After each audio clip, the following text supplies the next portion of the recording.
Good afternoon, everybody. This is Jason Small, the Executive Secretary of the Montana AFL-CIO.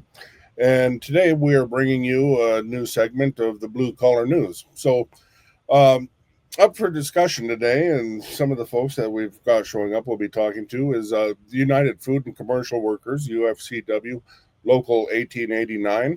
And today we are joined by Terrie Trettenbach, president of the UFCW, and also Chance Standish, who is the business agent for Local 1889. So thank you guys so much for being here. And why don't you tell us a little bit about yourselves, what you do, and your organization? Okay, well, I guess I'll go first. So yes, this is Terrie Trettenbach, and I started back in the grocery industry back in 1987, and I came to work for the union in 2003. So Nikolai recently retired, so I went ahead and ran against him and took the presidency. So here I am, and we're just going to move forward and do the best we can with more organizing and making sure we keep workers' rights going. And thank you for having me, Jason. I'm Chance Standish. I've been the business agent for UFCW Local 1889 for almost 4 years now. I came out of the grocery stores as just a regular rank and file member. And I've been in a whole new whirlwind for the last 4 years, learning the ins and outs of contract negotiations and just protecting workers' rights on so many different levels. Right on, right on. That's what we're all about. So can you tell me what do your members do? Well, primarily UFCW, we cover the grocery industry here in Montana. It's primarily the Albertsons and Safeway stores, all under ACI. We also represent Rose Hours, some people in Smith stores. We have a few other kind of smaller shops in various industry crediting kind of whatever we pick up over the years. But by and large, it's grocery stocking and everything that goes on in the grocery store. What side of the state or what areas are you most active in? Are you do you have more density, say, in the western half of the state or the eastern, or is it pretty much membership in mainly big cities? How are you distributed? We cover everything from the Libby Rose Hours as far as west, and then as far as north, as we have the Whitefish Safeway, and then everything in between, the Flathead, and we also go as far as south as Dillon, Montana, and Hamilton Safeway down there, and then we cover everything through Butte, Billings, the huge stores in Billings, and through Helena and Bozeman. So we cover. Then all of a sudden, we merged with Local 8. We used to be Local 4, and Local 8 was Great Falls, Havre, Lewistown, Shelby.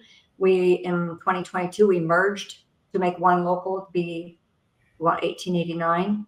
So we picked up the Great Falls area and the Shelby Albertsons and some Northern Montana Care Center in Havre, and then of course Lewistown Albertson. So we've got a big share of that Northern Montana as well. Yeah, I would definitely say that Billings and then probably Great Falls are biggest concentrations of membership. Then the western part of the state is pretty kind of evenly scattered across. Right. Yeah, no, it sounds like you've pretty much collectively picked up the whole High Line there. So that's pretty impressive. Yeah. Excellent. So yeah, no, we're the statewide local. Right. No, that's great. So tell me, Terrie, what inspired you to get involved doing union work for the UFCW?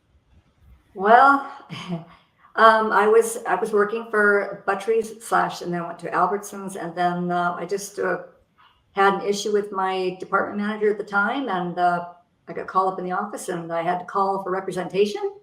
And Nikolai showed up, and he said, I have a job across the state. You want to work as a business agent? And I took him up on it. I've been here ever since. So I was always concerned about standing up for everybody, and that's kind of what got me in a little trouble at the time.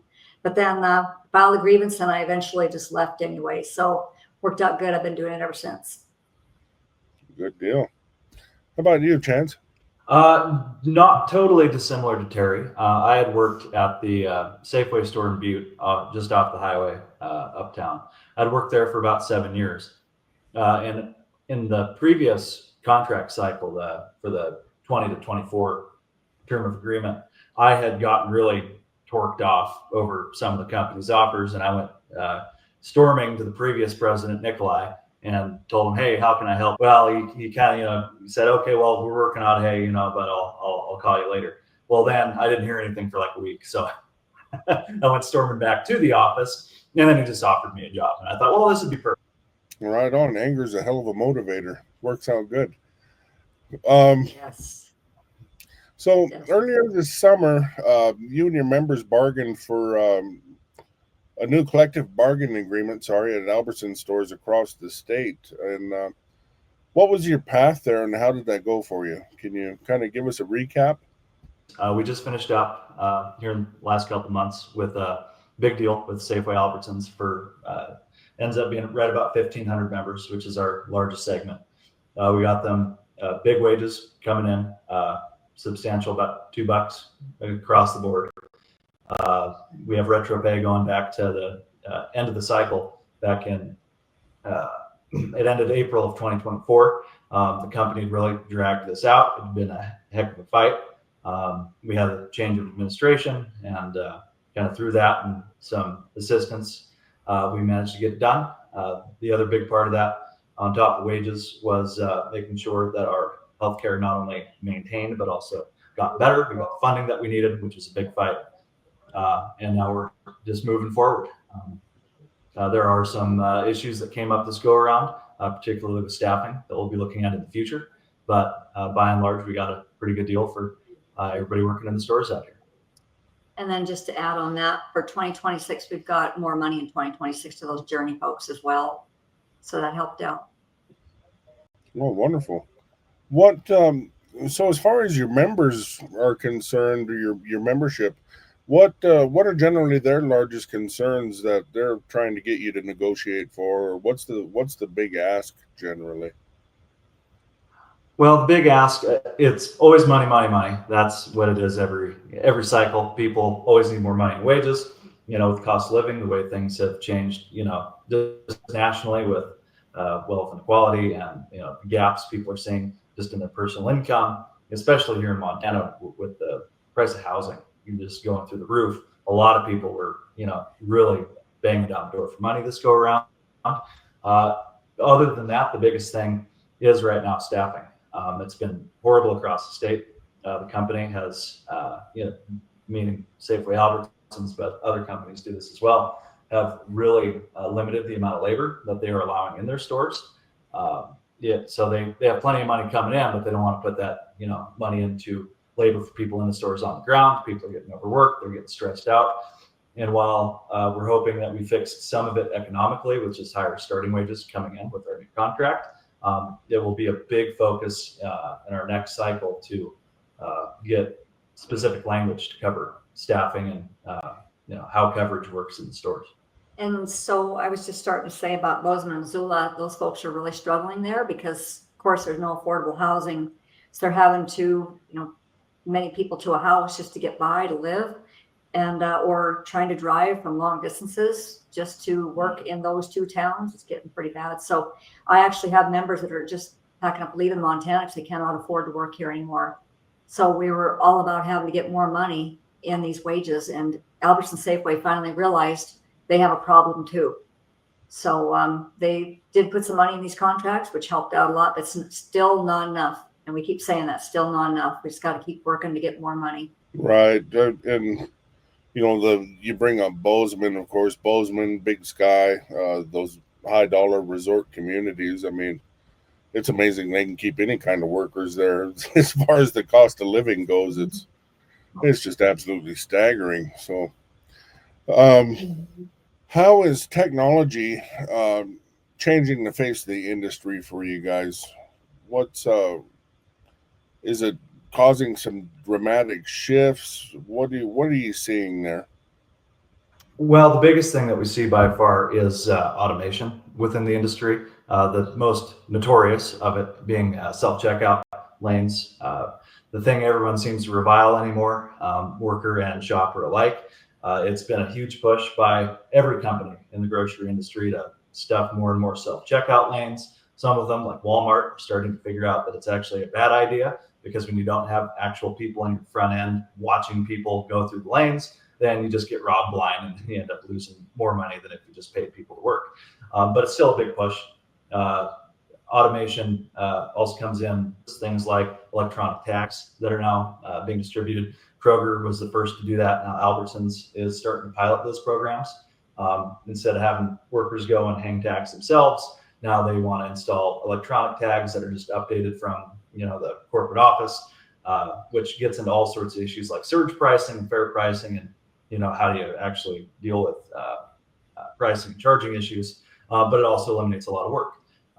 And we see the more and more little things day by day, be it customer service systems, but those self-checkouts and electronic tags are really at the forefront of automation technology in stores. Well, from a worker's perspective, what do you do to what's your response, or how do you counteract it, or are you just learning to deal with it? What's the game plan moving forward? Well, in our CBAs, we make sure that we have new technology language, that they have to let us know what the new technology and how it's going to impact the workers and how it's going to impact our contracts and our trust funds. The SCO, they kind of got ahead and got a little corrupt on us with that. And they implemented several SCO lanes that they did not bargain. We filed grievances and filed a ULP as well regarding those implementation of those SCO lanes in excess of what we had bargained. So that's out there, but we're obviously going to have to use that new technology language for our electronic tags, pricing tags as well in the future here. They're not taken off in every store yet. There's just certain stores like Chance that they're just piloting certain stores. They're very expensive. I was told they're $30,000 to implement in one store, the cost to implement those electronic tag system. It's a lot of money. And to add to that point, the biggest thing from the workers' perspective is that this is something that can really only be handled by collective bargaining. On an individual level, while you might just avoid the work and ask to not be the person maintaining the self-checkout lanes, the implementation broadly from every market leader in every industry, but particularly grocery, it's something that really an individual can't fight.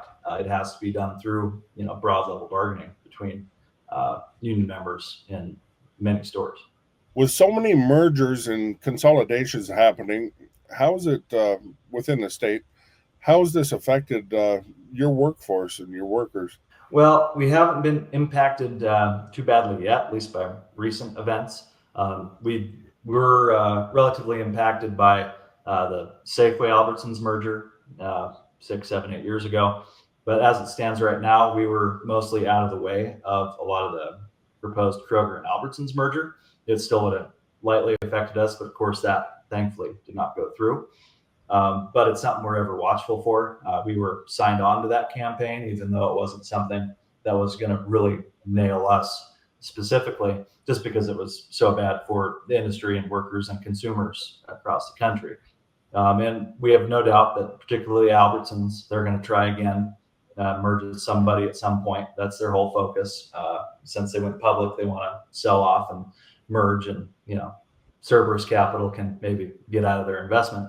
But we're ever watchful, but thankfully haven't been greatly impacted by anything yet.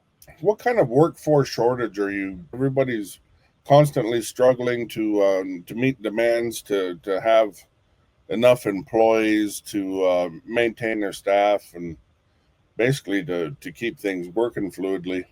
But are you seeing much of a shortage right now? I would say definitely. It's not as specifically bad as it was a few years ago during really the height of the pandemic. That's when a lot of help was lost. Grocery stores were like the one industry that really grew during COVID. They got very, very busy. I was working there at the time. A lot of people just quit the industry, didn't want to be involved. But it's still bad to this point. And there's a lot of reasons that go into that, between people retiring, getting out of the industry, people changing industries and jobs that opened. I know in Montana, we have a very low unemployment rate overall, comparatively nationally. But yet there's still a big struggle to really hire help into the stores.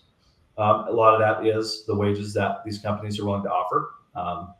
That's been a struggle, particularly in resort areas like Bozeman and Kalispell, and now really starting in Missoula. It's very difficult. So hiring is a problem just on the wage side. A lot of people, frankly, don't want to work in retail just because of the treatment that they've received over the years. It's not a fun industry to work in. And a lot of these companies that had basically saw it as a guarantee that they were going to have lots of help available at the door and treated people that were working for them accordingly are now starting to regret those decisions. And a lot of it is just the broad workforce shortage that we see nationwide. And that continues to impact. We're hoping that we can address those issues as much as we can, but I don't see it slowing down anytime soon. Our goal is always to organize, so we can get more workers united and have stronger contracts and have stronger trust funds, because all those hours coming in is money into trust funds as well, and provide benefits for all the other people out here that do want to have a representation. So we're looking at a couple potential stuff in Missoula, and we've got some stuff in Billings, because obviously they've since the 6 stores in Billings have been union, they opened another one that's a pretty large store on the West End, and another one in Laurel that were open non-union. So we definitely have our challenges to try to get them as well. So our goal obviously is to grow and pick up a lot more stores. But we cover a large array of industries, so it's not just limited to grocery stores. Have some organizing campaigns and get some people some contracts. And I would add on top of that, growing not only make things more stable and provide people more, on the job rights, which is always a great part of organizing in and of itself, but also to continue to create some real political power for workers in the state. It's been big fights, legislative session after legislative session here with right to work and other things, eroding the rights of workers in the state of Montana. And the more people that we have together, the more, the average worker will have a voice, at the legislature and in government. Spot on. Power in numbers. Chance, you brought up legislative sessions and, maintaining worker power, having enough numbers to sway, get the votes, and make everything work out correctly. Is there anything in particular that you are looking at? Is there anything happening nationwide that you want to watch this upcoming session to make sure it doesn't show up? And then also, AI has really stepped into the limelight here lately, and a lot of the other affiliates, they're worried that AI is going to take over segments of the job market or this and that positions. Is there anything you're watching on that front? Anything AI related? Well, I'll answer the last question first and then get to the other part. The biggest thing with AI, you get into, your general automation. That's the big part of it, kind of as we previously discussed. We just have to watch it pretty broadly for this industry. There's a lot of different ways it can get integrated.